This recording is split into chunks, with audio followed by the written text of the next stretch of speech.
I'm Sarah Martinez, 29 years old, and last month I stood in my childhood living room, wearing my dress blues, watching my family's faces transform from smug dismissal to stunned silence, as the local news anchor announced that Staff Sergeant Sarah Martinez had been awarded the Silver Star for extraordinary heroism in combat operations. For 3 years, they had mocked my military service, calling my deployments playing soldier and suggesting I was wasting my life chasing fantasies. "You're just running away from real responsibility," my older brother had said, laughing as he scrolled through social media while I packed for my second deployment to Afghanistan.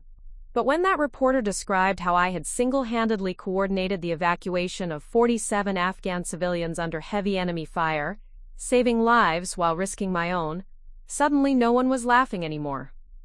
Before we jump back in, tell us where you're tuning in from, and if this story touches you, make sure you're subscribed, because tomorrow, I've saved something extra special for you.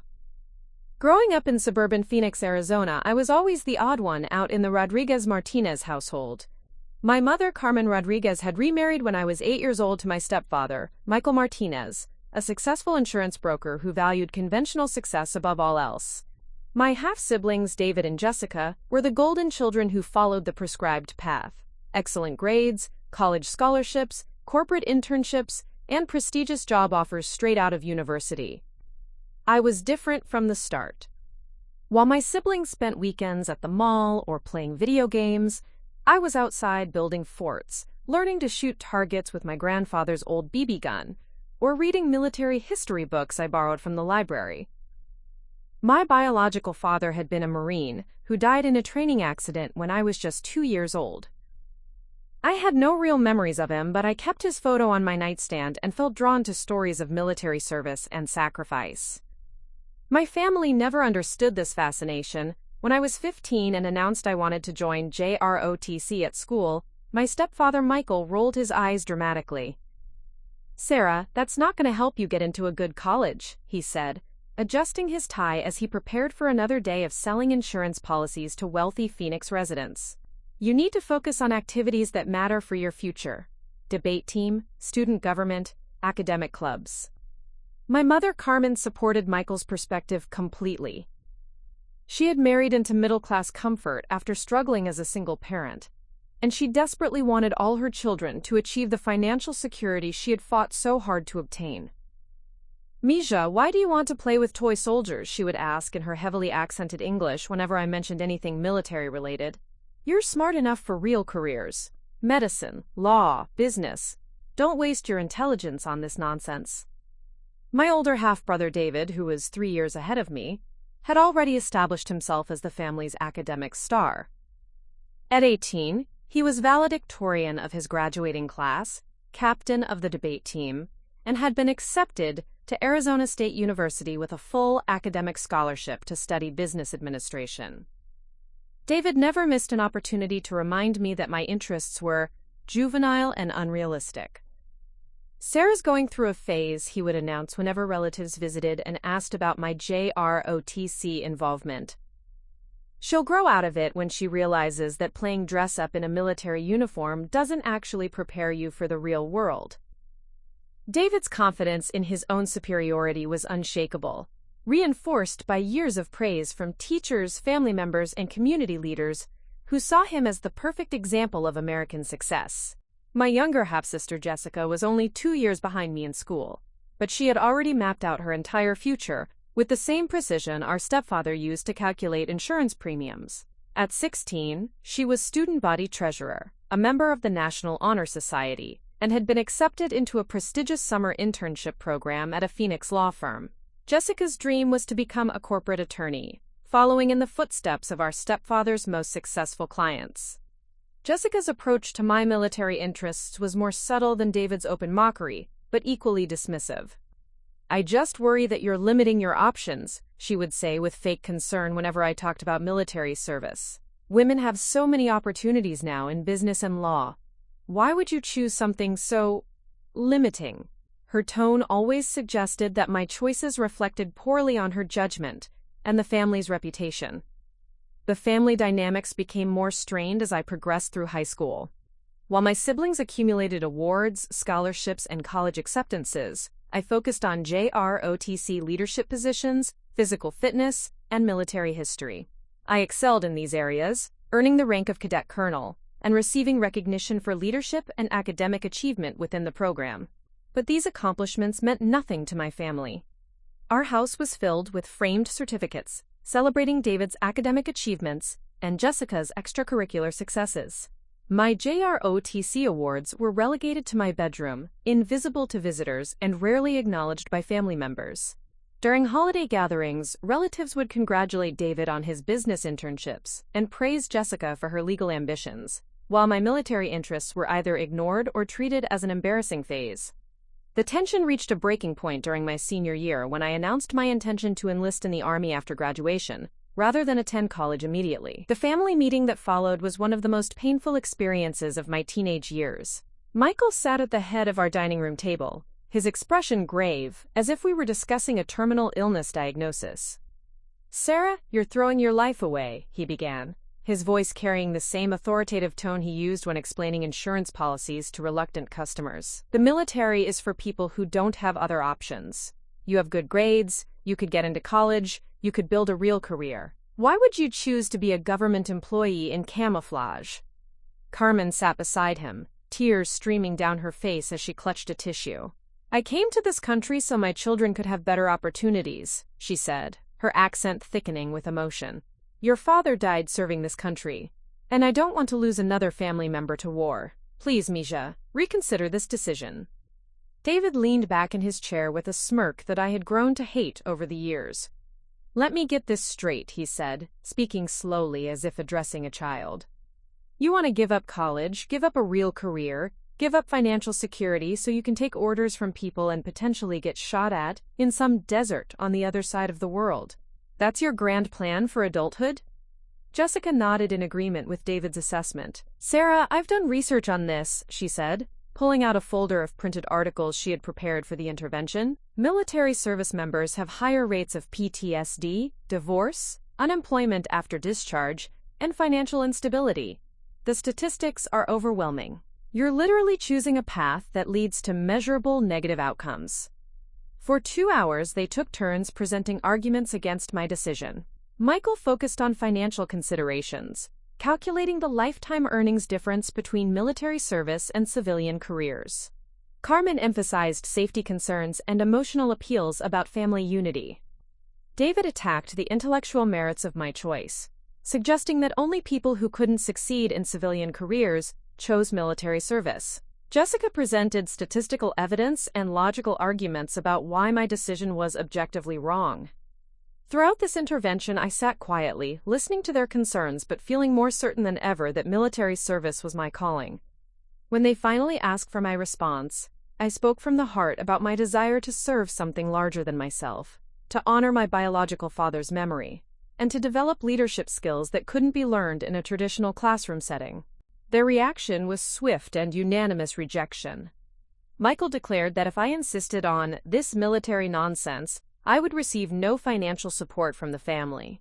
Carmen said she wouldn't be able to sleep at night, knowing I was in danger because of my stubborn pride. David laughed openly at my explanation, calling it naive patriotic rhetoric that ignores economic reality. Jessica shook her head sadly and said I was making an emotionally driven decision that would limit my future options unnecessarily. The months that followed were among the loneliest of my life. While my classmates celebrated college acceptances and planned graduation parties, I quietly completed my enlistment paperwork and prepared for basic training. My family's disappointment hung over our house like a dark cloud, affecting every interaction and conversation. At my high school graduation, my family attended, but their enthusiasm was noticeably subdued compared to their celebration of David's graduation 3 years earlier. When my name was called and I walked across the stage to receive my diploma, I could hear David's friends cheering loudly for their accomplishments while my family clapped politely but without genuine excitement. The summer before I left for basic training was filled with passive-aggressive comments and continued attempts to change my mind. Every news story about military casualties prompted lectures about the dangers I was choosing to face. Every article about successful young professionals led to pointed observations about the opportunities I was abandoning. Despite their opposition, I remained committed to my decision. I spent the summer improving my physical fitness, studying military history, and preparing mentally for the challenges ahead. I knew that my family's lack of support would make the transition more difficult, but I also knew that proving them wrong would require more than words. It would require demonstrating through my actions that military service could lead to achievements they couldn't dismiss or diminish. On the day I left for basic training at Fort Benning, Georgia, the goodbye at Phoenix Sky Harbor Airport was awkward and emotional. Carmen cried and begged me one final time to reconsider. Michael shook my hand stiffly and said he hoped I would come to my senses quickly and return home. David gave me a brief hug and muttered something about how this phase would end when I realized how hard military life actually was. Jessica hugged me tightly and whispered that she would miss me, but added that she hoped I would figure things out and come back to pursue realistic goals.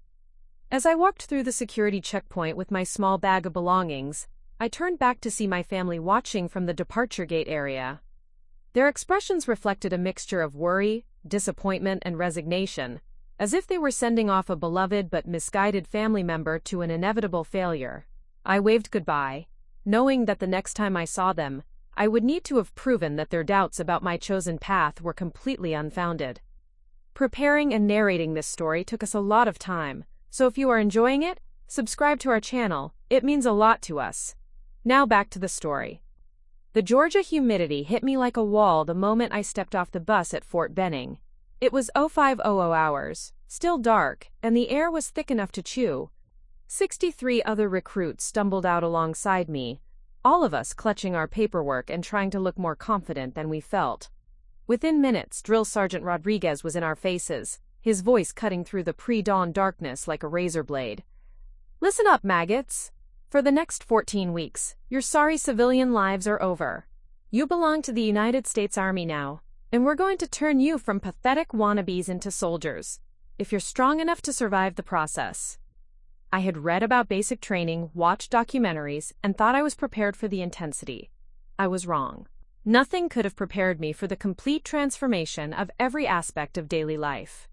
Within hours, our civilian clothes were packed away, our heads were shaved, and we were issued uniforms that would become our second skin for the next 3.5 months. My bunkmate was Rebecca Chen, a 20-year-old from Seattle whose parents had immigrated from Taiwan. Unlike me, Rebecca had family support for her military decision. Her father was a Navy veteran who encouraged her to serve. As we made our beds with military precision for the first time, she looked at me curiously. "So what made you join?" she asked, struggling to get her sheets tight enough to bounce a quarter. "Long story," I replied, not ready to explain the family dynamics that had led me here. "What about you?" "My dad always said military service builds character that you can't get anywhere else. Plus, I want to be a combat medic and eventually go to medical school. The Army will pay for my education."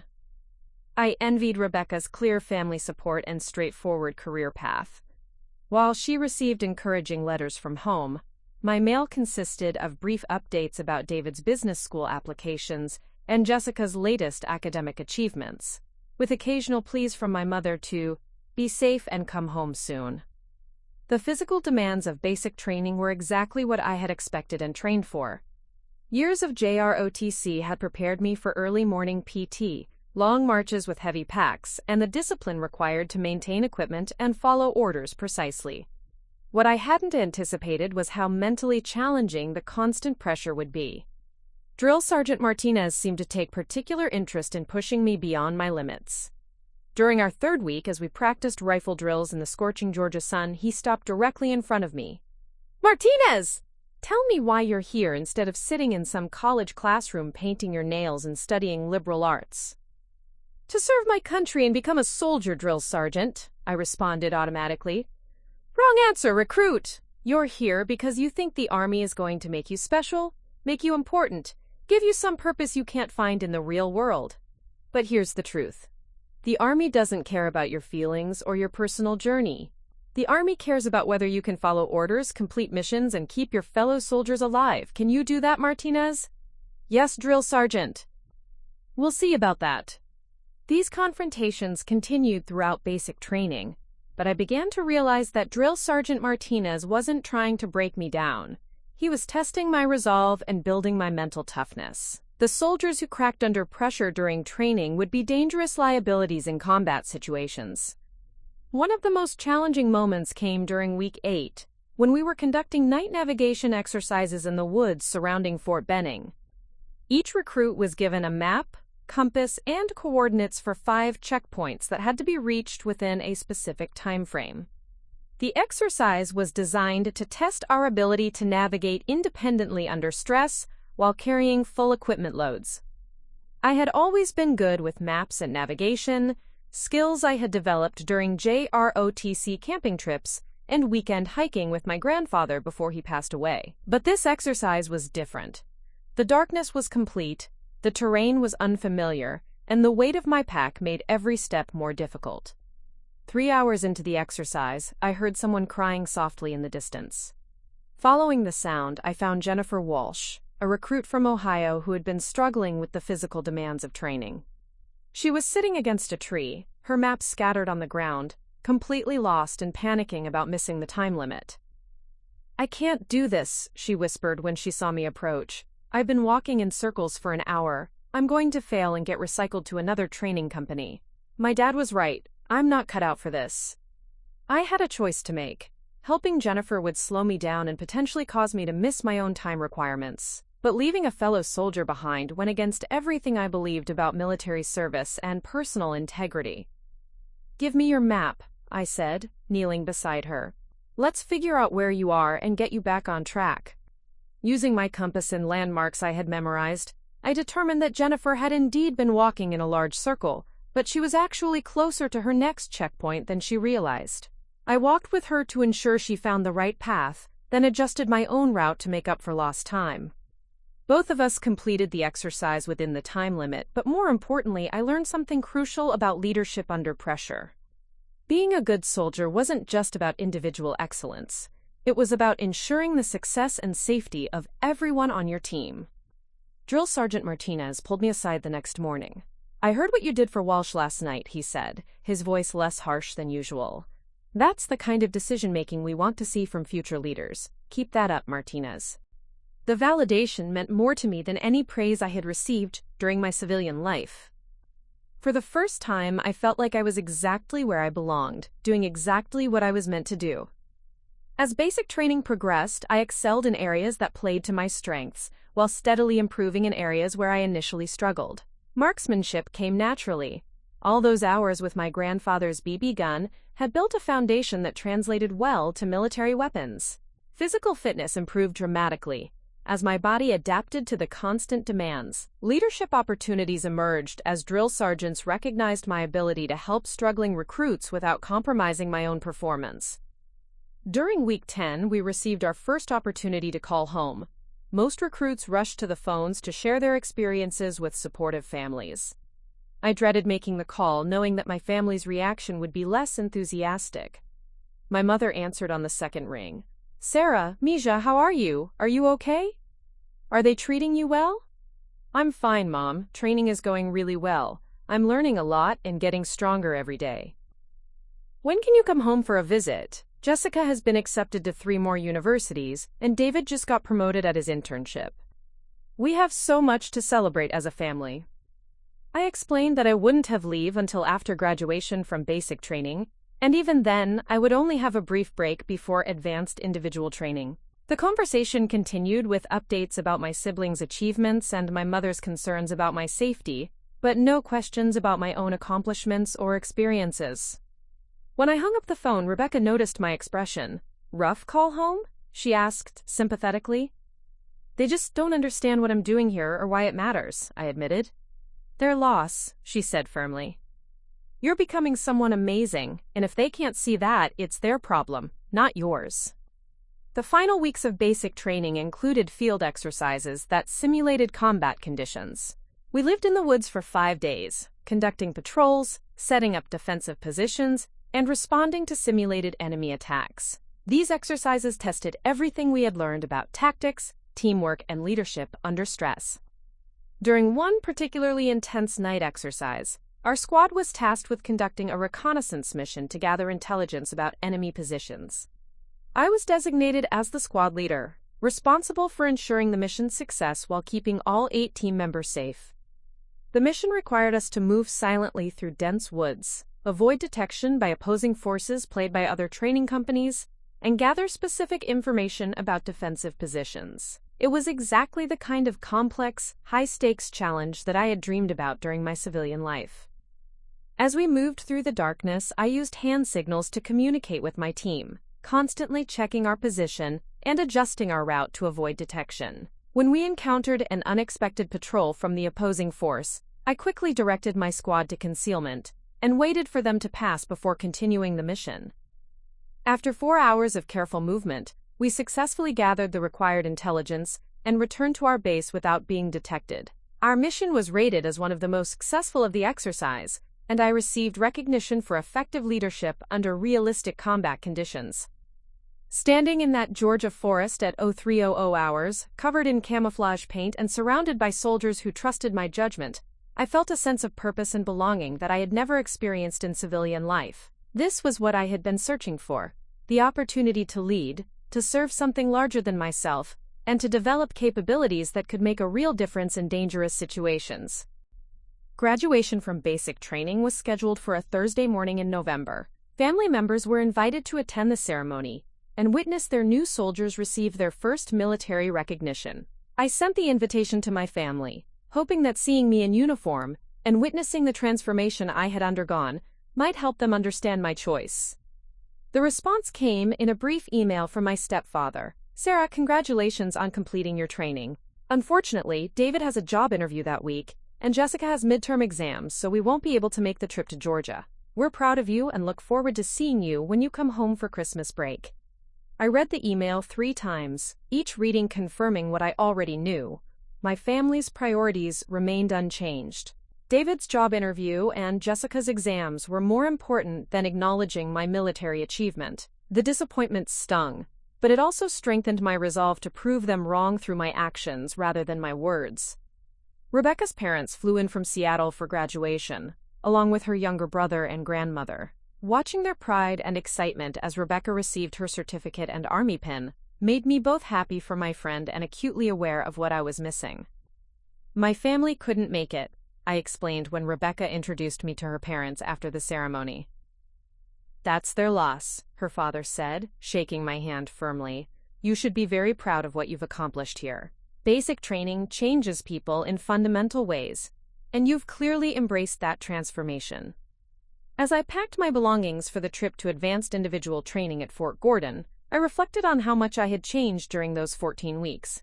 The uncertain teenager who had left Phoenix had been replaced by a confident soldier with proven leadership abilities and unshakable determination.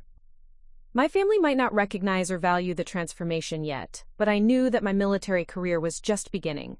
Advanced individual training would teach me the technical skills I needed for my chosen military occupational specialty in military intelligence. After that would come my first assignment, and eventually the deployments that would truly test everything I had learned. I was ready for whatever challenges lay ahead, with or without my family's support. Fort Gordon, Georgia was a completely different world from the intense pressure cooker of basic training.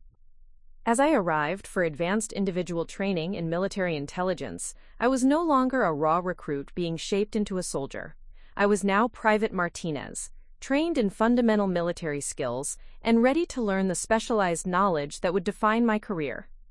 The intelligence analyst course was intellectually demanding in ways that basic training hadn't been. While basic had focused on physical conditioning, discipline, and fundamental military skills, AIT required mastering complex analytical techniques, understanding geopolitical dynamics, and learning to process vast amounts of information under time pressure to produce actionable intelligence reports. My instructor, Sergeant First Class Williams, was a 15-year veteran who had served multiple deployments in Iraq and Afghanistan. Unlike the drill sergeants at basic training, who used intimidation and pressure to build mental toughness, Sergeant Williams took a more academic approach to teaching, encouraging questions and fostering critical thinking skills. "Intelligence analysis isn't about having all the answers," he explained during our first week of classes. "It's about asking the right questions, understanding what you don't know, and making the best possible assessments with incomplete information." In combat zones, your analysis could mean the difference between mission success and catastrophic failure.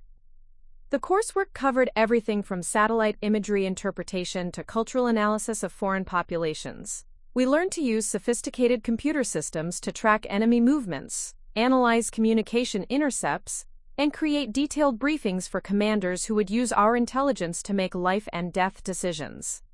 What fascinated me most was the human intelligence aspect of the training. We studied how to interview sources, assess the credibility of information, and understand the cultural context that shaped people's motivations and behaviors. This psychological component of intelligence work appealed to my natural curiosity about what drove people to make certain choices. My classmate Maria Santos, a 22-year-old from Texas who had joined the Army after completing a bachelor's degree in international relations, became my closest study partner.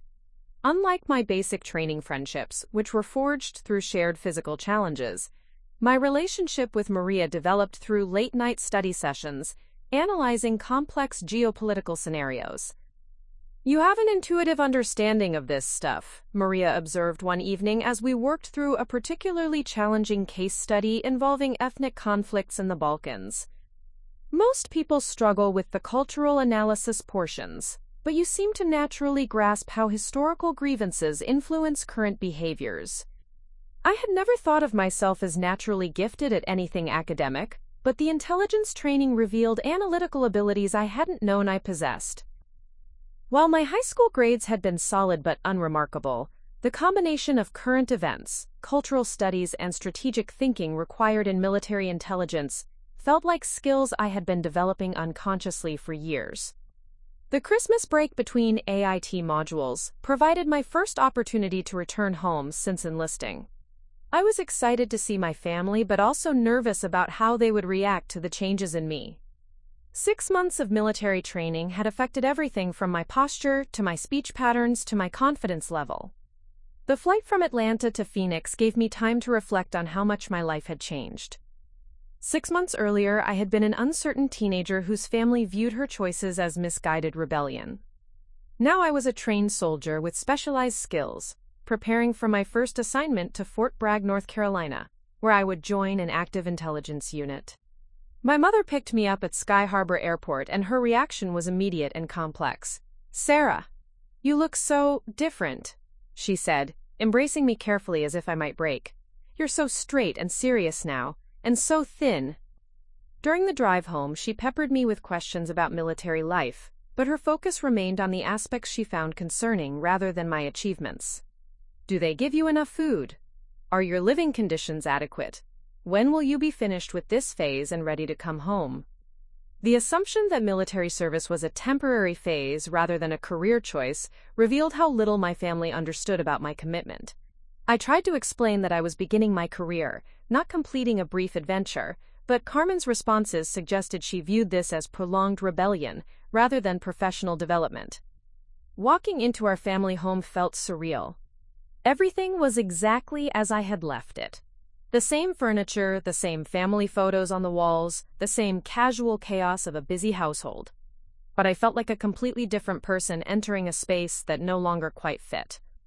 David was home from Arizona State for winter break, having completed his first semester of business school with a 3.8 GPA. He greeted me with a brotherly hug but immediately launched into stories about his fraternity activities, internship applications, and career networking opportunities. "The connections I'm making are incredible," he explained over dinner, gesturing enthusiastically with his fork. "My economics professor has connections at Goldman Sachs, and one of my fraternity brother's fathers is a managing partner at a major consulting firm in Dallas. By the time I graduate, I'll have multiple six-figure job offers." Jessica, now a high school senior, had spent the semester accumulating college acceptances and scholarship offers. She had been accepted to Stanford, Northwestern, and the University of Chicago, with substantial financial aid packages from each. Her bedroom walls were covered with acceptance letters and academic achievement certificates. "I'm leaning toward Northwestern," she explained as she showed me her college materials. "Their pre-law program is excellent, and Chicago offers amazing internship opportunities at major law firms. I could be making partner at a prestigious firm by the time I'm 30. Michael's pride in his children's conventional achievements was evident as he detailed their accomplishments to relatives who called during my visit. David's business school GPA puts him in the top 10% of his class, he would announce. Jessica has been accepted to 3 of the top 20 universities in the country with scholarship money. When relatives asked about my military service, Michael's responses were polite but brief. Sarah's completed her basic training and is learning some computer skills now. She'll figure out what she wants to do with her life eventually. The dismissive characterization of military intelligence training as scanically halt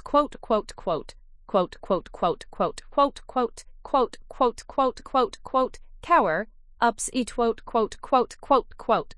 hasn't up key cath. When I tried to explain the complexity and importance of intelligence analysis, the conversation was quickly redirected to David's latest business venture or Jessica's academic achievements. The most painful moment came during a family dinner when my Aunt Rosa asked about my future plans. I began explaining my upcoming assignment to Fort Bragg and the specialized intelligence work I would be doing, but David interrupted with a laugh. "Come on, Sarah, be honest with everyone," he said, smirking as he reached for more salad. "How long are you going to keep playing soldier before you decide to do something with your life? You can't seriously think the military is a real career path." The table fell silent, everyone looking uncomfortable with David's directness, but no one rushing to defend my choices. Michael cleared his throat and suggested we change the subject, while Carmen busied herself serving dessert. Jessica stared at her plate, avoiding eye contact. "Military intelligence is a real career," I said quietly, maintaining my composure despite the anger building in my chest. "The work I'm training for requires skills that most civilian jobs don't develop. I'm proud of what I'm doing and where I'm headed." "Proud of taking orders from other people for the rest of your life?" David responded, his tone becoming more confrontational. "Proud of living in government housing and shopping at government stores? Sarah, you're smart enough to do better than this. Why are you settling for such a limited life?" This time I couldn't contain my frustration. "Limited?" I said, my voice rising slightly. "I'm being trained to analyze global security threats and provide intelligence that protects American lives. I'm developing leadership skills and taking responsibility for outcomes that actually matter. How is that more limited than selling insurance or arguing about corporate mergers?" Michael's expression hardened at the implied criticism of his own career. "That's enough," he said firmly. "Sarah, you're a guest in this house and you'll show respect for your family's choices, just as we respect yours." The irony of his statement, demanding that I show respect while tolerating David's open mockery of my career, was not lost on me. I excused myself from the table and spent the rest of the evening in my old bedroom, which had already been converted into Jessica's study space. The remaining days of my leave were filled with similar interactions. Family friends who visited wanted to hear about military life, but their questions focused on the hardships rather than the accomplishments. "It must be so difficult being away from family," they would say sympathetically. "When will you be able to come home and settle down?" The assumption that I wanted to come home and settle down reflected a fundamental misunderstanding of my goals and motivations. I wasn't enduring military service as a temporary hardship. I was building a career in a field that challenged and fulfilled me in ways that civilian life never had. My old high school friends had similar reactions when I met them for coffee. Most were finishing their first semester of college, and their conversations revolved around campus social life, academic stress, and uncertainty about their futures. When they asked about military life, their interest seemed more voyeuristic than genuine. "Don't you miss normal life?" my former classmate Ashley asked. "Like, don't you want to date and party and just be young? Military life seems so serious and restrictive." I tried to explain that military life provided its own social opportunities, and that the sense of purpose I felt outweighed any restrictions. But Ashley's expression suggested she viewed my choices as a form of self-imposed limitation rather than professional development. The flight back to Fort Gordon felt like an escape from a world that no longer fit me. As the plane lifted off from Phoenix, I looked down at the suburban landscape where I had grown up and felt more like a visitor than a returning resident. My final months of AIT passed quickly as I mastered increasingly complex analytical techniques and prepared for my first assignment. The orders came in March. I would be assigned to the 525th Military Intelligence Brigade at Fort Bragg, North Carolina, one of the Army's premier intelligence units supporting airborne and special operations forces. Sergeant Williams pulled me aside during our final week of training. "Martinez, your analytical skills and leadership potential have been noticed by the instructors here. Fort Bragg is going to challenge you in ways that AIT couldn't, but I think you're ready for it." The 525th works on some of the most important intelligence missions in the Army. I graduated from AIT ranked third in my class of 47 students, with specialty recognition for cultural analysis and briefing skills. Unlike basic training graduation, I didn't bother inviting my family to the ceremony. Their absence from basic training graduation had made it clear that my military achievements weren't priorities for them. Instead, I celebrated with Maria and my other AIT classmates, who understood the significance of what we had accomplished. We had transformed from basic soldiers into trained intelligence professionals ready to support combat operations around the world. As I packed my belongings for the move to Fort Bragg, I felt a sense of anticipation about the challenges ahead. My family might not understand or support my career choice, but I was confident that military service was providing exactly the kind of meaningful work and personal development I had been seeking. Fort Bragg would be my first real test as an intelligence analyst in an operational unit. The training was over. Now it was time to prove that everything I had learned could contribute to real missions with real consequences. The 525th Military Intelligence Brigade occupied a complex of modern buildings surrounded by enhanced security measures. Unlike the training environments I had known, this was an operational intelligence center where analysts worked around the clock to support combat units deployed across the globe.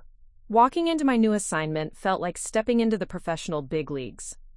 My first supervisor was Staff Sergeant Jennifer Brooks, a 28-year-old intelligence veteran who had completed 4 deployments to Iraq and Afghanistan. Her office walls were covered with unit awards, deployment photos, and maps marked with classified operational areas. When she looked up from her computer screen to greet me, her expression was all business. "Private Martinez, welcome to the 525th. I've reviewed your training records from Fort Gordon. Impressive analytical scores and leadership ratings.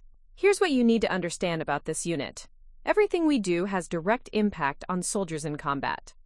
When you write an intelligence summary, it goes to commanders who use it to plan missions where people live or die. There's no room for mistakes or casual effort." The weight of that responsibility was both intimidating and exhilarating.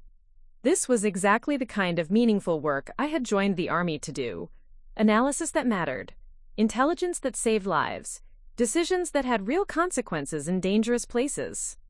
My workspace was a cubicle in a secure facility where classified computers displayed real-time intelligence from Afghanistan, Iraq, and other global hotspots. The first time I logged into the systems and saw actual operational reports from deployed units, I felt like I was finally seeing behind the curtain of global military operations.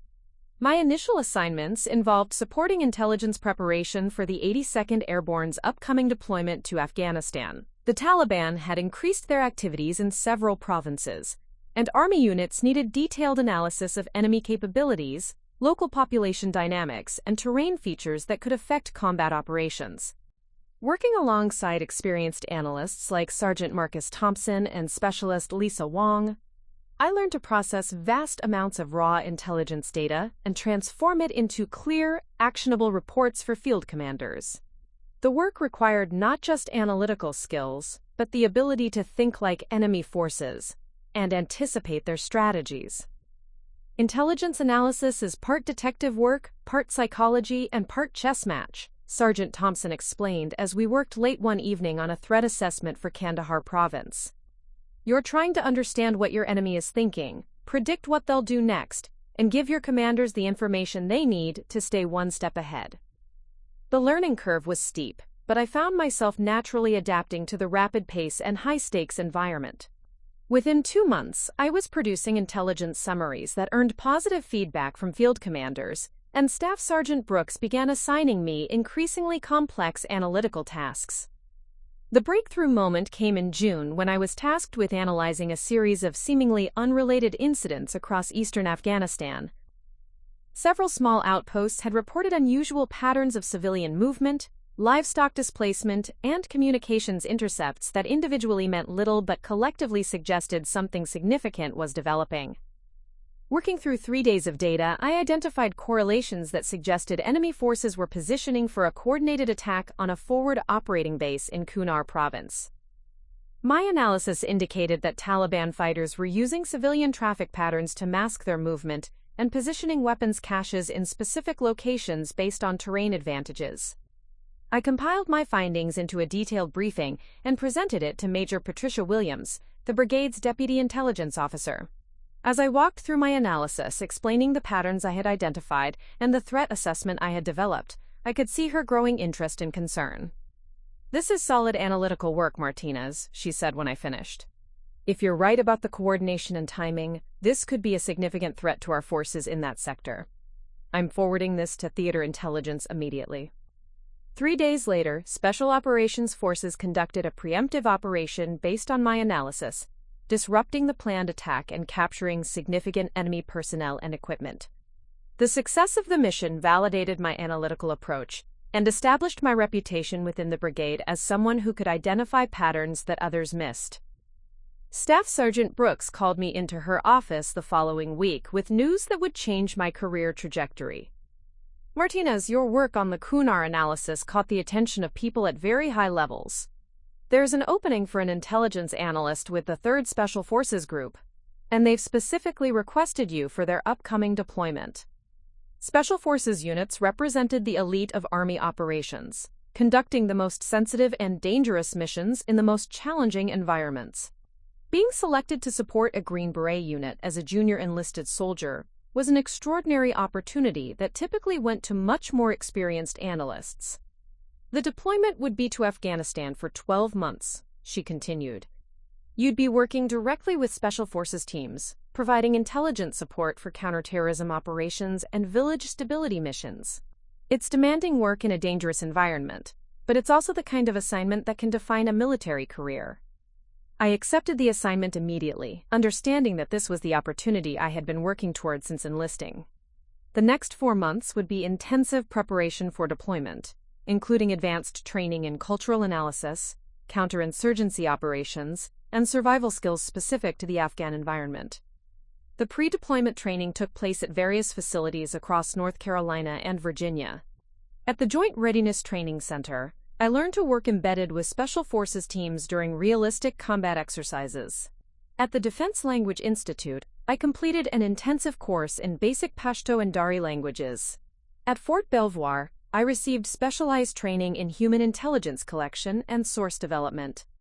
The most challenging aspect of pre-deployment preparation was learning to operate as the only intelligence analyst attached to a 12-man Special Forces team. Unlike conventional units where intelligence analysts worked in groups with multiple supervisors, I would be the sole intelligence expert responsible for providing analytical support to mission planning and execution. Captain Robert Hayes, the team leader I would deploy with, was a 32-year-old Special Forces officer with 6 previous deployments. During our pre-deployment exercises, he tested my ability to provide real-time intelligence analysis under pressure and integrate with his team's operational planning process.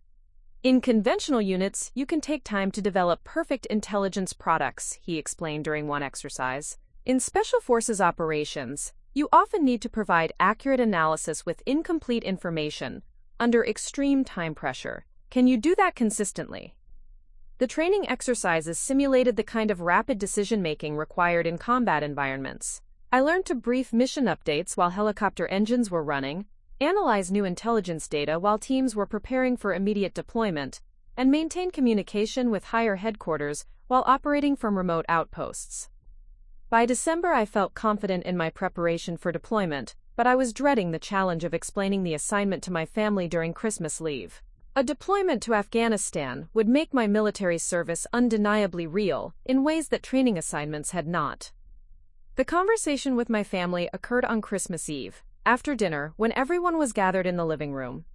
I had planned to ease into the topic gradually, but Jessica's direct question forced the issue immediately. "So Sarah, what's next for you in the Army? More training somewhere?" "Actually, I'm deploying to Afghanistan in February," I said, trying to keep my tone casual.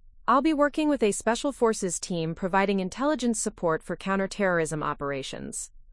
The reaction was immediate and intense. Carmen dropped her coffee cup, spilling hot liquid across her lap. Michael's face went white as he processed the implications. David laughed, but it was a nervous laugh without any humor. Afghanistan? Carmen said, her voice rising to near-panic levels. You mean the war zone? With shooting and bombs and Taliban? Sarah, you cannot be serious about this. It's a combat deployment, yes, I replied carefully. But I'll be working with some of the best trained soldiers in the world. The intelligence work I'll be doing is critically important to mission success and saving lives. Michael stood up and began pacing across the living room, his business executive composure completely shattered. This is insane, Sarah. You're talking about volunteering to go to one of the most dangerous places on Earth. For what? To prove some point about military service? I'm going because I'm qualified for the mission and because the work matters, I said, maintaining my calm despite their emotional reactions. This is what I trained for, and it's an incredible opportunity to contribute to something important. David's expression had shifted from his usual condescension to genuine concern. Sarah, people die in Afghanistan, like actually die. This isn't some training exercise or career development opportunity. You could come home in a box. Jessica, who had been quiet during the initial shock, finally spoke up. I don't understand why you have to be the one to go. Can't you request a different assignment? Something safer? I volunteered for this deployment because it's the best possible assignment for someone with my skills and experience level, I explained. This is my career, and this mission is how I advance professionally while contributing to national security. The conversation continued for 2 hours, with family members taking turns pleading with me to reconsider, request a transfer, or find some way to avoid the deployment. Carmen cried. Michael offered to use his business connections to help me find civilian employment. David suggested I could finish college using military education benefits without deploying, and Jessica researched statistics about casualty rates in Afghanistan. Throughout their emotional appeals, I remained calm and firm in my decision. This deployment represented everything I had worked toward. The opportunity to use my skills in the most challenging and important environment possible. Their fears were understandable, but they fundamentally misunderstood both my motivations and my capabilities. I need you all to understand something, I said finally, as the conversation began to wind down. This isn't something happening to me. It's something I chose because I believe in the mission and I'm qualified to contribute. I'm not a victim of military bureaucracy or a naive kid who doesn't understand the risks. I'm a trained intelligence professional who earned this assignment through demonstrated competence. Michael's final attempt at dissuasion was the most revealing. Sarah, you have nothing to prove to anyone. You've already served your country through training and previous assignments. You can be proud of that service without putting yourself in unnecessary danger. This isn't about proving anything to anyone else, I replied. It's about being the person I trained to be and doing the work I joined the Army to do. As I packed to return to Fort Bragg for final deployment preparations, I knew that my family's anxiety about the deployment would continue throughout my time in Afghanistan. But I also knew that successfully completing this mission would demonstrate my capabilities in ways that no amount of explanation ever could. The flight back to North Carolina felt like traveling toward my destiny rather than away from my family.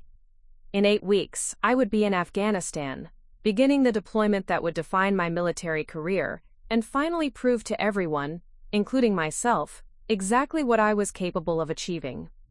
The C-130 transport plane banked sharply as we approached Bagram Airfield, and through the small window I caught my first glimpse of Afghanistan. The landscape below was stark and unforgiving, endless brown mountains punctuated by scattered valleys where green patches of cultivated land clung to ancient riverbeds. This would be my home for the next 12 months. Captain Hayes sat across from me in the cargo hold, reviewing mission briefings on his ruggedized tablet. Around us, the other members of Operational Detachment Alpha 3152 checked their equipment one final time.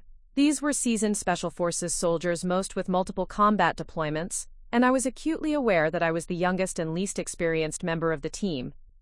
"First time in country?" asked Sergeant First Class Mike Rodriguez, the team's senior medic, noticing my focused attention on the landscape below.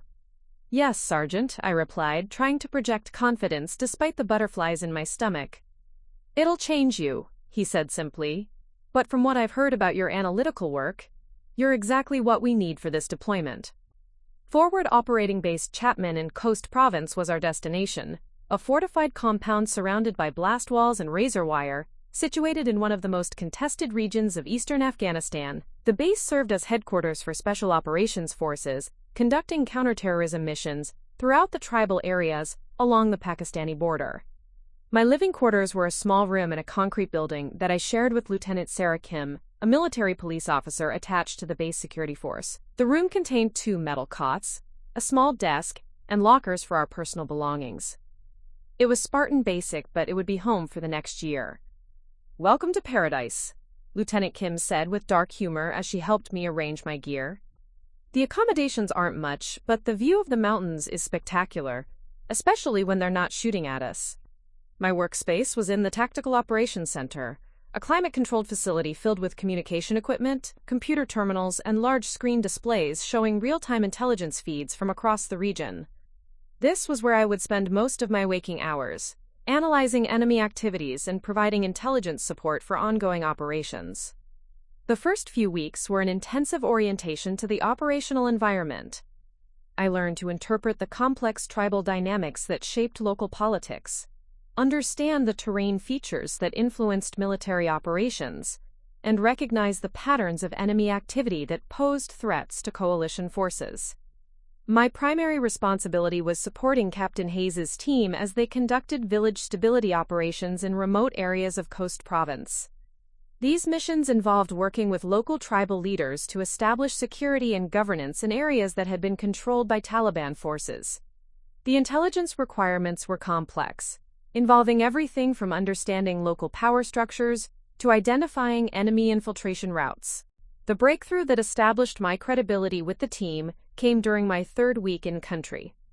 Intelligence reports indicated that a high-value target, a Taliban commander responsible for coordinating attacks against coalition forces, was operating somewhere in the Spera district. Previous attempts to locate him had failed because he moved frequently and used local tribal connections to avoid detection. I spent 4 days analyzing pattern-of-life information, studying communication intercepts, and interviewing local sources to develop a profile of the target's operational methods. The key insight came when I realized he was using traditional tribal meeting structures to coordinate his activities, timing his movements to coincide with legitimate tribal gatherings that provided natural camouflage. "I think I know how to find him," I told Captain Hayes during our morning briefing. "He's not hiding from us randomly. He's hiding in plain sight by embedding his operational meetings within traditional tribal council sessions." I presented my analysis to the team, explaining how the target used cultural knowledge to mask his activities and predicting when and where his next meeting would occur. The plan required precise timing and coordination with local tribal leaders who were willing to cooperate with coalition forces. Captain Hayes studied my intelligence assessment carefully. "This is solid analytical work, Martinez. If you're right about the timing and location, we can coordinate with Afghan forces to interdict him without disrupting legitimate tribal activities." The operation took place on a Thursday morning in a village 40 kilometers south of the base. Afghan Special Forces, supported by our team, established observation positions around the predicted meeting location. When the target arrived exactly as my analysis had predicted, the operation was executed flawlessly, resulting in his capture along with several key subordinates. "Outstanding intelligence work," Captain Hayes said during our debrief. "Your cultural analysis was the key to making this operation successful. That's exactly the kind of insight we need to be effective in this environment." Word of the successful operation spread quickly through the special operations community in Afghanistan. Within days, I was receiving requests from other teams to provide similar analytical support for their operations. The validation was professionally satisfying, but more importantly, it demonstrated that my intelligence work was contributing to mission success in measurable ways. As the deployment progressed, my responsibilities expanded beyond supporting individual operations to conducting broader intelligence analysis for regional security planning. I developed assessments of Taliban capabilities across multiple provinces, analyzed the effectiveness of various counterinsurgency strategies, and briefed senior commanders on trends affecting long-term stability. The work was intellectually demanding and personally fulfilling in ways I had never experienced. Every analysis I produced had direct impact on operational decisions. Every intelligence summary I wrote influenced how resources were allocated and missions were planned. I was contributing to something genuinely important while developing professional skills that couldn't be learned in any civilian environment. Communication with home was limited but regular. Once a week, I was able to call my family using the base's morale phones. These conversations followed a predictable pattern. My mother would ask anxiously about my safety, my stepfather would inquire about when I might be coming home, and my siblings would provide updates about their civilian achievements. "Are you staying safe over there?" Carmen would ask every single call, her worry evident even across the poor-quality international connection. "I'm fine, Mom. I'm working in a secure facility doing intelligence analysis. It's not like I'm out on patrol every day." "But there are bombs and shootings, right? I see the news reports about Afghanistan. People are getting hurt." I tried to reassure her without minimizing the real dangers that existed. The base did receive occasional rocket attacks, and the teams I supported did face combat situations during their operations. But I also wanted her to understand that I was well-trained, well-protected, and contributing meaningfully to important missions.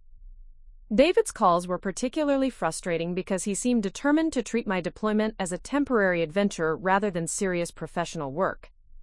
"So when are you coming back to start your real career?" he asked during one conversation in June. "This is my real career, David. I'm doing intelligence analysis that directly supports combat operations. It's incredibly important work." "Come on, Sarah. You can't seriously plan to make a career out of this military stuff? What's your exit strategy? When are you going to use your military experience to get a real job in the civilian world?"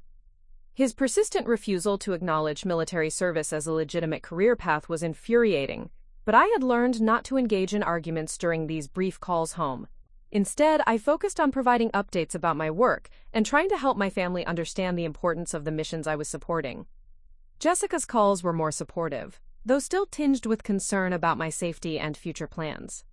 "I'm proud of what you're doing," she said during one conversation. "I just worry about you being so far away in such a dangerous place." "I appreciate that, Jess. The work I'm doing here is exactly what I trained for, and I'm good at it. The team I'm supporting has been incredibly successful because of the intelligence support I provide." "That's amazing, Sarah. I wish everyone could see how important your work is." The irony of Jessica's comment wasn't lost on me. She could see the value in my military service even while the rest of the family continued to view it as a misguided phase. The most challenging period of the deployment came during the summer fighting season when Taliban activity increased dramatically across the region. Our base came under rocket attack 3 times in July, and the teams I supported conducted operations almost daily in response to increased enemy activity.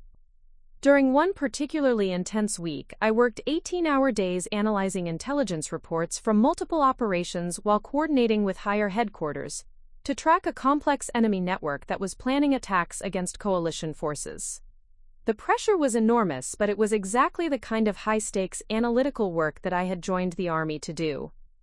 The culmination of that week's work was a briefing I delivered to Colonel Sarah Thompson, the brigade commander responsible for all special operations forces in eastern Afghanistan.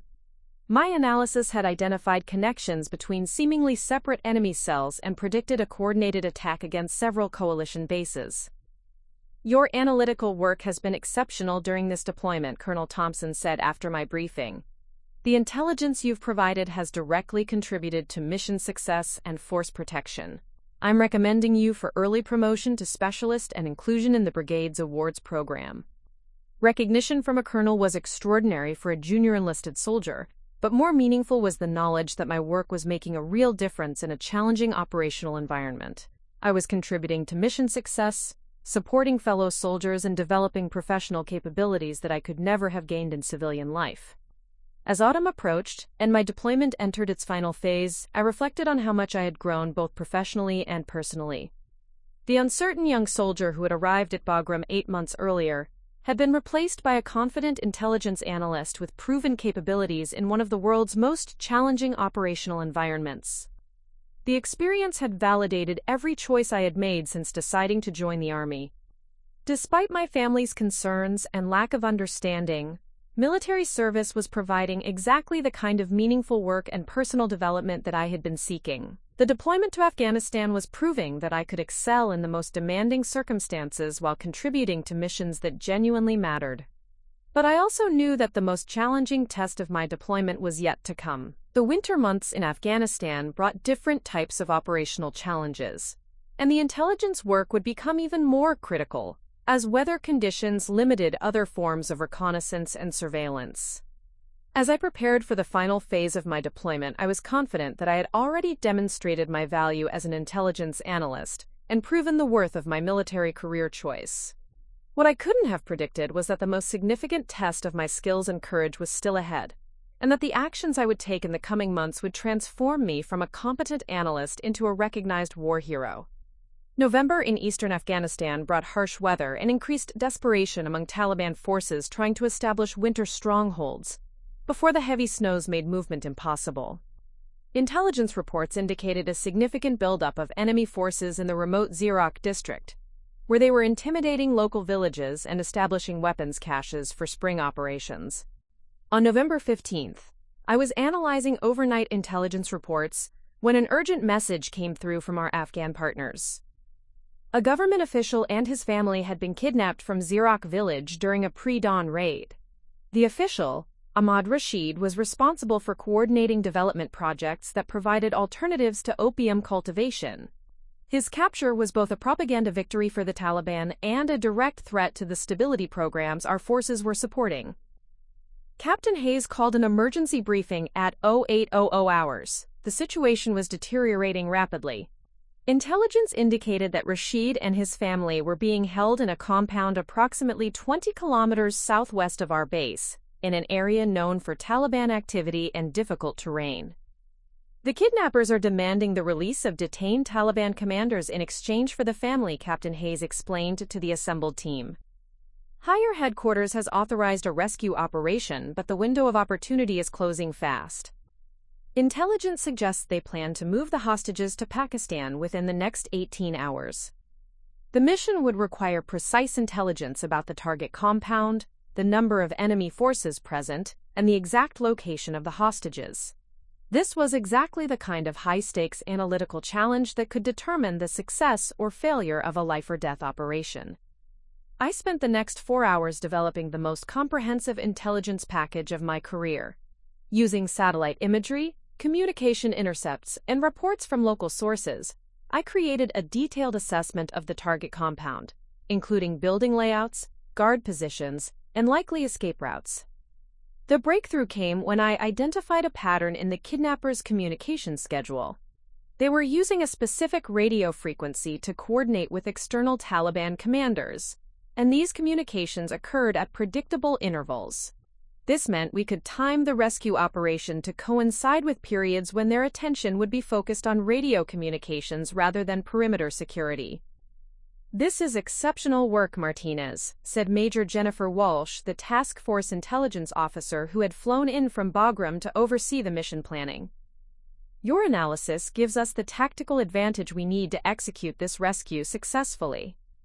The rescue team would consist of Captain Hayes' Special Forces Unit, supported by a platoon of Afghan commandos and helicopter transport provided by the 160th Special Operations Aviation Regiment. My role was to remain at the base, monitoring intelligence feeds and providing real-time updates to the team during the operation. As the helicopters departed at 2,200 hours, I established communication with the mission commander and prepared to provide continuous intelligence support throughout the operation. The flight to the target area would take 45 minutes, giving me time to review all available intelligence one final time. At 2,247 hours, the helicopters reached the insertion point 2 kilometers from the target compound. The rescue team began their approach on foot, moving carefully through mountainous terrain in complete darkness. I monitored their progress using radio communications and satellite feeds, ready to provide updates about enemy activity or changes in the tactical situation. The operation was proceeding according to plan when everything suddenly went wrong. At 2,318 hours, An explosion erupted from the direction of the target compound. Taliban forces had detonated an improvised explosive device, apparently triggered by the approach of the rescue team. The blast was followed immediately by intense gunfire as enemy fighters engaged our forces from multiple positions. Heavy contact at the objective, Captain Hayes reported over the radio. Multiple enemy positions, effective suppressive fire. We're pinned down approximately 200 meters from the target building. From my position in the Tactical Operations Center, I could hear the intensity of the firefight through the radio communications. The rescue team was caught in a crossfire between the main compound and several secondary positions that hadn't been identified during the intelligence preparation. Martinez, we need immediate intelligence on enemy positions, Major Walsh said urgently. The team is taking effective fire from locations that weren't in your original assessment. I frantically reviewed all available intelligence sources, trying to identify the additional enemy positions that were engaging our forces. Using real-time video feeds from overhead surveillance aircraft, I began to piece together the tactical situation on the ground. The Taliban had established a more sophisticated defense than our intelligence had indicated. In addition to the main compound where the hostages were being held, they had positioned fighters in 3 separate locations that provided overlapping fields of fire. Our rescue team was trapped in a kill zone with limited options for movement or escape. I'm identifying at least 3 additional enemy positions, I reported to the mission commander, sending grid coordinates now for supporting fires. But as I continued monitoring the situation, I realized that the standard solution, calling in artillery or airstrikes to suppress the enemy positions, wasn't feasible. The hostages were being held too close to the enemy fighting positions, and any supporting fires might endanger the very people we were trying to rescue. At 2,334 hours, the situation became critical. Captain Hayes reported that his team had taken casualties and was running low on ammunition. The Afghan commandos supporting the operation were requesting permission to withdraw. Without immediate action, the rescue mission would fail and our forces would be forced to retreat under fire. We need a way to suppress those enemy positions without endangering the hostages, Major Walsh said, her voice tense with urgency. Martinez, what options do we have? I stared at the intelligence displays, desperately searching for a solution. Then I noticed something in the real-time video feed that changed everything. There was a narrow ravine that ran along the eastern side of the compound, invisible from most angles but clearly visible in the overhead imagery. If someone could reach that ravine, they would have a direct line of sight to the enemy positions, while remaining concealed from the main compound. But the ravine was 800 meters from where our forces were pinned down, across open terrain that was covered by enemy fire. Reaching it would require someone to move alone, under fire, through an active combat zone. I have an idea, I said to Major Walsh, my heart racing as I explained what I had identified. There's a concealed position that would allow someone to direct precision fires against the enemy positions without endangering the hostages. That's great intelligence, but how do we get someone there? The team is pinned down and can't maneuver. I took a deep breath, knowing that what I was about to propose would shock everyone in the Tactical Operations Center. I can get there, Major.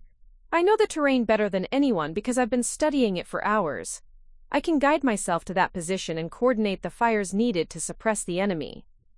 The silence that followed my suggestion was deafening. Intelligence analysts didn't volunteer for direct combat roles. My job was to support operations from a safe distance, not to insert myself into active firefights.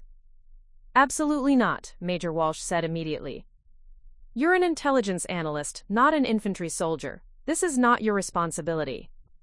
With respect, Major, it is my responsibility, I replied, surprised by the conviction in my own voice. I provided the intelligence that planned this mission, and now I'm the only person who knows the terrain well enough to reach that position. If this mission fails because we couldn't suppress those enemy positions, those hostages will die and our soldiers will be trapped. Major Walsh stared at me for a long moment, clearly wrestling with the decision. Everything in military doctrine argued against sending an intelligence analyst into combat. But everything about the current situation suggested that conventional solutions weren't going to work. Martinez, you understand that this is extremely dangerous? You'd be moving alone at night through an active combat zone to reach a position where you'd be exposed to enemy fire? I understand the risks, Major.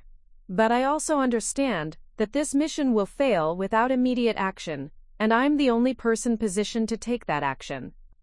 At 2,341 hours, Major Walsh made the decision that would change my life forever. Martinez, you're authorized to proceed to the designated position and coordinate suppressive fires. Call sign Dragon 6 will provide overwatch and fire support as available. I grab my rifle, body armor, and night vision equipment, my hands shaking slightly as I prepared for something I had never trained for and never expected to do. As I ran toward the helicopter landing zone where a transport bird was waiting to insert me near the target area, I thought about my family back in Phoenix and wondered if they would ever understand the choice I was making. The helicopter flight to the insertion point took 12 minutes that felt like hours. As we approached the landing zone, I could see muzzle flashes and explosions in the distance where our rescue team was still engaged in the firefight. In 20 minutes, I would either be helping to save lives and complete a critical mission, or I would be dead in an Afghan ravine. The helicopter touched down 400 meters from the ravine I needed to reach. As I jumped out and began moving toward my objective, I could hear Captain Hayes' voice over the radio. Unknown friendly moving to overwatch position. All units hold fire to the east. Moving alone through a combat zone at night was unlike anything I had ever experienced. Every shadow could hide an enemy fighter. Every sound could indicate incoming fire. But my knowledge of the terrain, developed through hours of studying intelligence imagery, allowed me to navigate confidently toward the position that could change the outcome of the mission. As I reached the edge of the ravine and looked down at the enemy positions 200 meters away, I realized that I was no longer just an intelligence analyst supporting operations from a distance. I was a soldier in combat, about to take actions that would determine whether fellow Americans went home alive or dead. The next hour would test everything I had learned about military service, personal courage, and the true meaning of supporting something larger than myself. The ravine was deeper than it had appeared in the satellite imagery, providing better concealment than I had hoped for. As I slid down the rocky slope, my boots struggling for purchase on the loose shale, I could hear the ongoing firefight echoing off the surrounding mountains. Muzzle flashes lit up the darkness like deadly fireworks, and the sharp crack of rifle fire mixed with the deeper rumble of machine gun bursts. I pressed myself against the eastern wall of the ravine and activated my night vision equipment.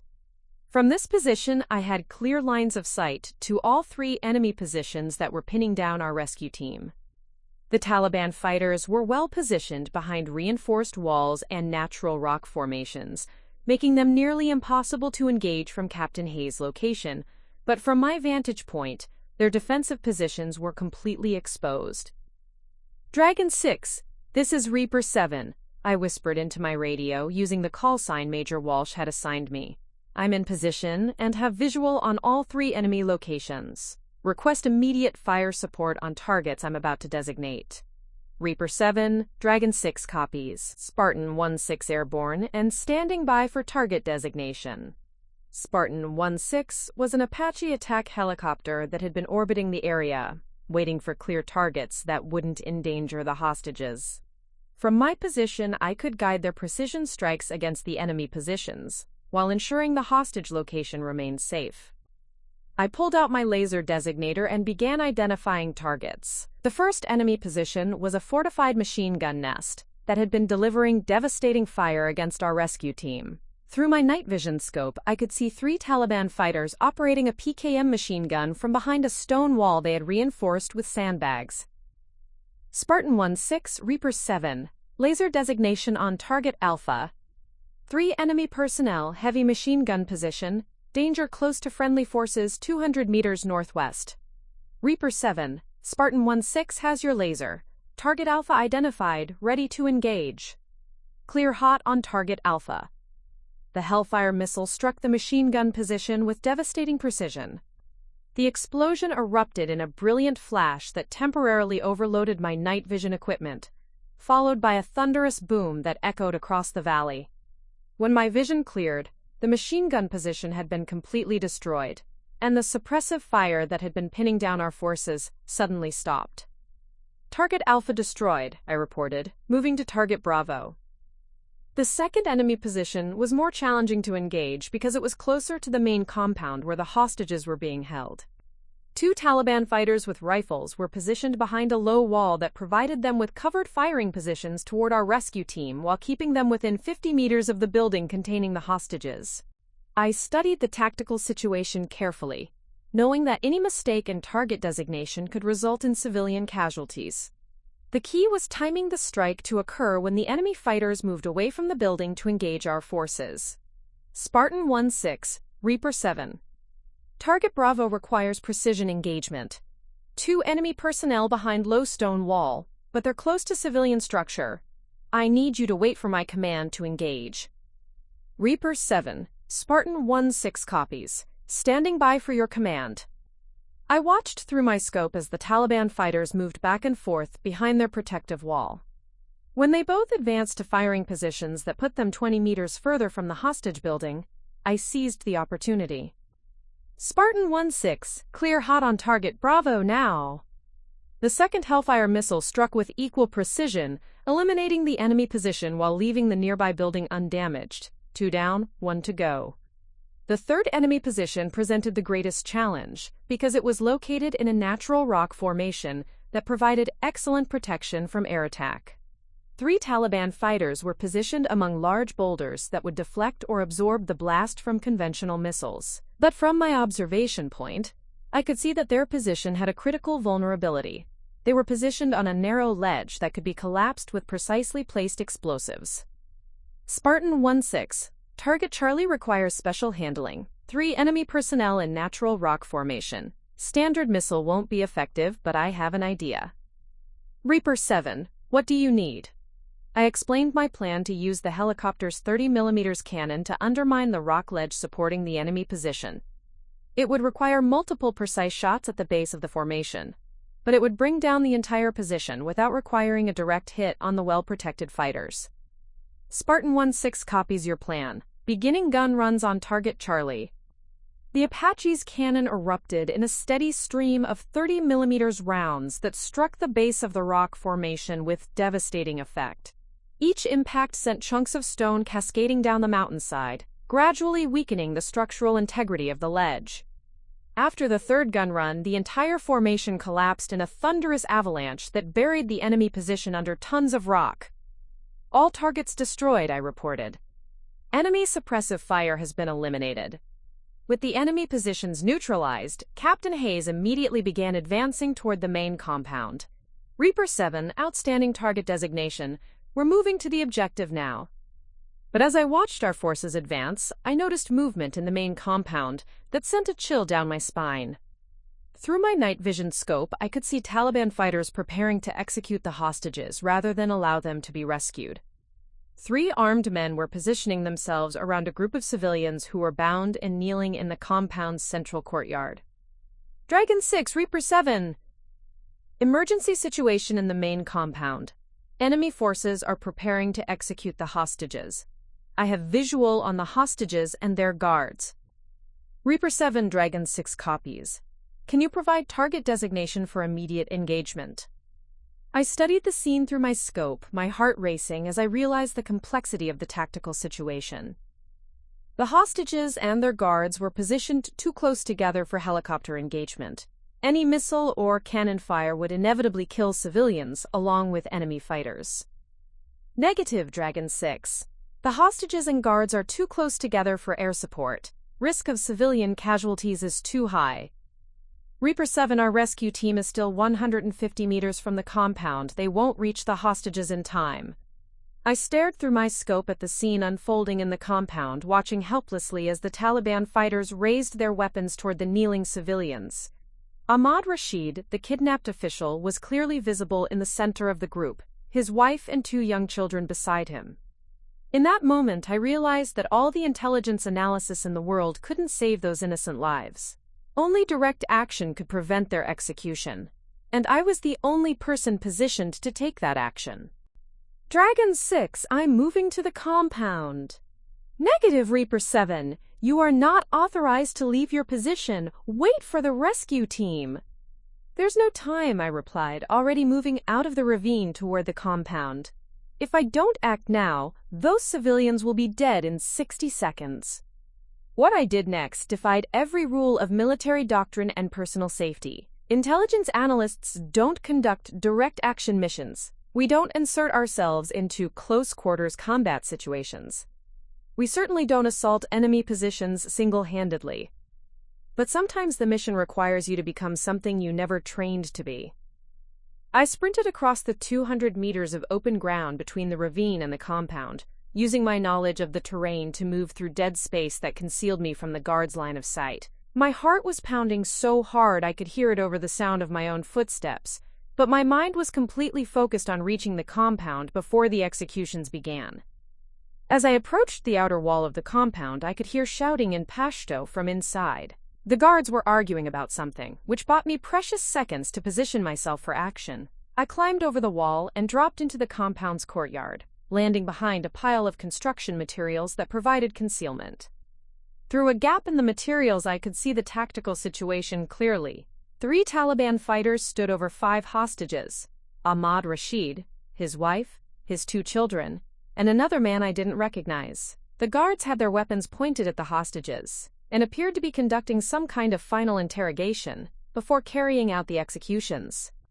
I had one advantage: surprise. The guards had no idea that an American soldier was inside their compound, and their attention was completely focused on the hostages. But I also faced overwhelming disadvantages. I was outnumbered 3-1, fighting in close quarters where my night vision equipment would be less effective, and operating in an environment where any mistake could result in civilian casualties.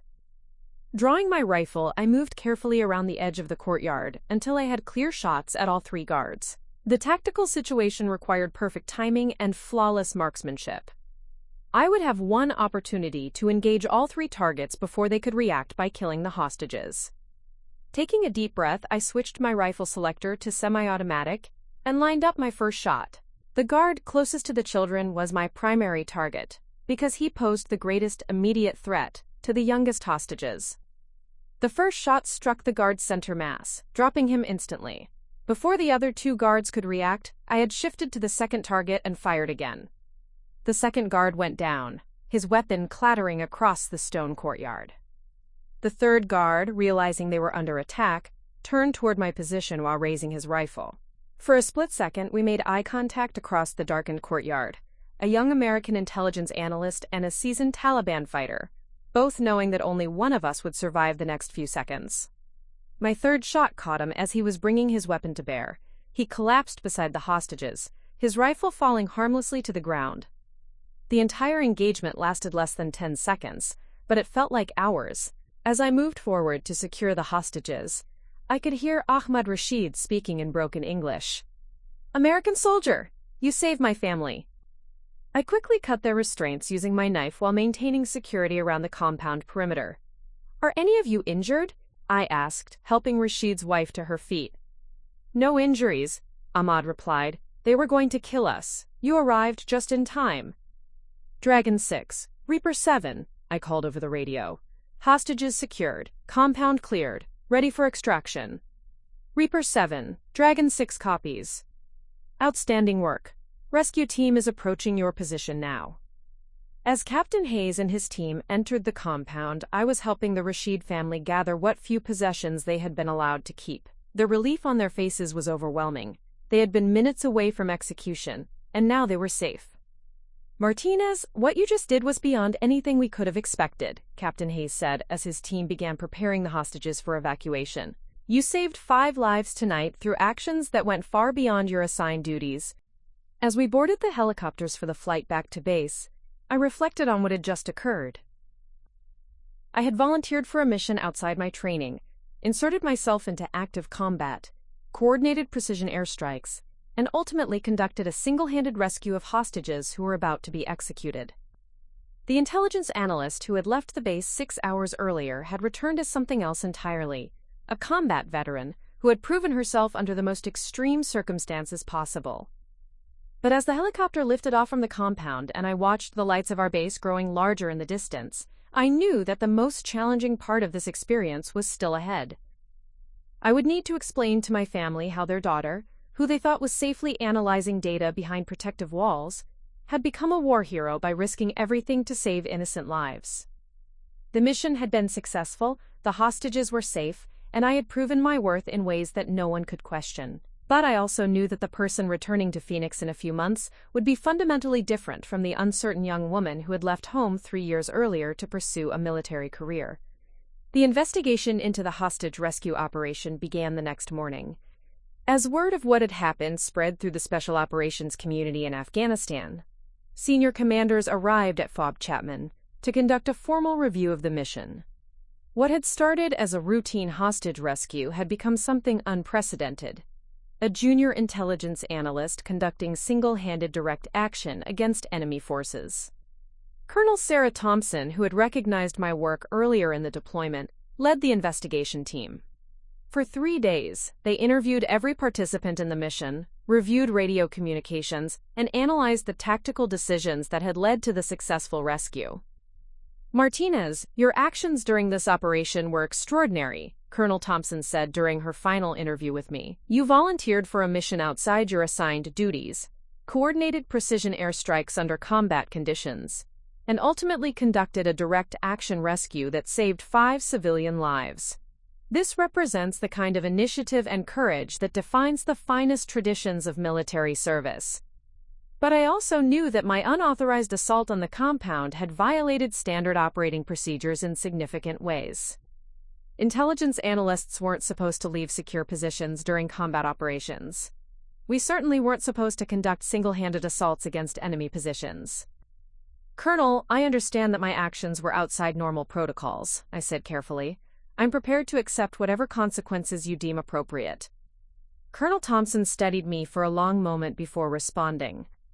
"Martinez, there's a difference between following protocols and exercising initiative when lives are at stake. Your tactical judgment during this operation was sound, your execution was flawless, and the results speak for themselves. Rather than facing consequences, you're being recommended for the Silver Star.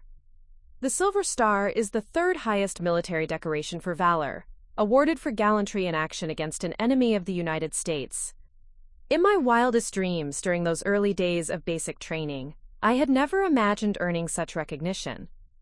Word of the recommendation traveled quickly through military channels and eventually reached the media. Within a week, reporters were calling FOB Chapman requesting interviews about the quote, female intelligence analyst who became an action hero. The story captured public attention because it challenged conventional assumptions about military roles and demonstrated that heroism could emerge from unexpected sources. The formal awards ceremony was scheduled for December 15th at Bagram Airfield, with General David Richardson, the commanding general of all U.S. forces in Afghanistan, presenting the medal. As the date approached, I received word that my family had been invited to attend the ceremony and that the Army would provide transportation and accommodations. My mother's phone call about the invitation was emotional and confused. "Sarah, we don't understand what happened over there, but they're saying you're getting some kind of medal for bravery, and they want us to come to Afghanistan for the ceremony?" "It's the Silver Star, Mom. It's awarded for heroism in combat. I'll explain everything when I see you." "But Mija, you said you were doing intelligence work, analyzing information on computers. How did you end up in combat? What really happened?" I had been dreading this conversation, knowing that explaining the hostage rescue would force me to reveal just how dangerous my deployment had actually been. "I'll tell you everything when you get here, Mom. The important thing is that the mission was successful, and everyone came home safely." The logistics of bringing my family to Afghanistan were complex, but the Army's Public Affairs Office handled all the arrangements. On December 12th, my parents, David and Jessica, landed at Bagram Airfield, aboard a military transport aircraft, looking overwhelmed by their first experience in a combat zone. Seeing them at the airfield was surreal. For the past year, they had existed only as voices during brief phone calls and occasional emails. Now they were standing in Afghanistan, surrounded by helicopters, armored vehicles, and soldiers in full combat gear. Carmen embraced me carefully, as if I might break, her eyes taking in my uniform, equipment, and the confidence that had replaced the uncertainty they remembered. "You look so different, Mija. So strong and serious." Michael shook my hand formally, his business executive composure strained by the unfamiliar military environment. "Sarah, we're very proud of what you've accomplished, though we don't fully understand it yet." David's reaction was the most dramatic. The brother who had spent years mocking my military service was clearly struggling to reconcile his assumptions with the reality of what I had become. "Sarah, this place is intense. How have you been living here for a year?" "You adapt," I replied simply. "This is where the mission required me to be." Jessica, now a college freshman majoring in pre-law, looked around the base with obvious fascination. "Sarah, this is incredible. I had no idea military operations were so complex and sophisticated." I spent the next 2 days showing my family around the base and explaining the work I had been doing. They met Colonel Thompson, Captain Hayes, and other members of my unit, gradually beginning to understand the significance of my role in the special operations community.